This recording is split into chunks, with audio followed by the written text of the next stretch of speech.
नमस्कार. सागर healthy tips YouTube चॅनलमध्ये आपल्या सगळ्यांचे सहर्ष स्वागत आहे. सर्वप्रथम सगळ्यांची क्षमा मागतो. बरेच दिवस मी यूट्यूब चॅनलवरती सागर हेल्दी टिप्समध्ये कोणत्याही प्रकारचं हेल्दी टिप्सबद्दल मला माहिती देता आली नाही. त्यासाठी पुन्हा एकदा क्षमा असावी, माफी असावी. आजचा विषय आहे की आत्ता काही दिवसांनी पावसाचे आगमन होणार आहे. नागरिकांनी जास्तीत जास्त पावसामध्ये स्वतःची काळजी घ्यायची आहे.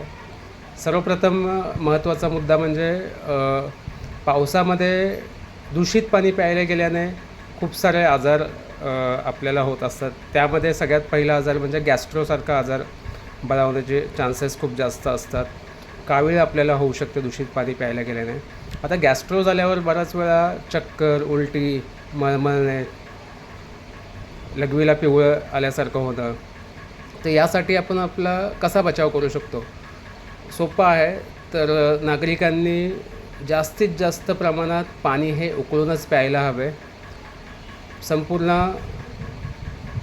पावसाचं वातावरण जोपर्यंत असणार आहे, म्हणजे 3 ते 4 महिने नागरिकांनी जास्तीत जास्त प्रमाणात जर पाणी उकळून प्यायले तर हे असे आजार आपण दूर ठेवू शकतो.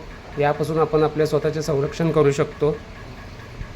पुन्हा एकदा मी आवाहन करेल नागरिकांना की जास्तीत जास्त प्रमाणात पाणी उकळून प्या आणि आपल्या शेजारच्यांनाही आपण अलर्ट करू शकता. धन्यवाद.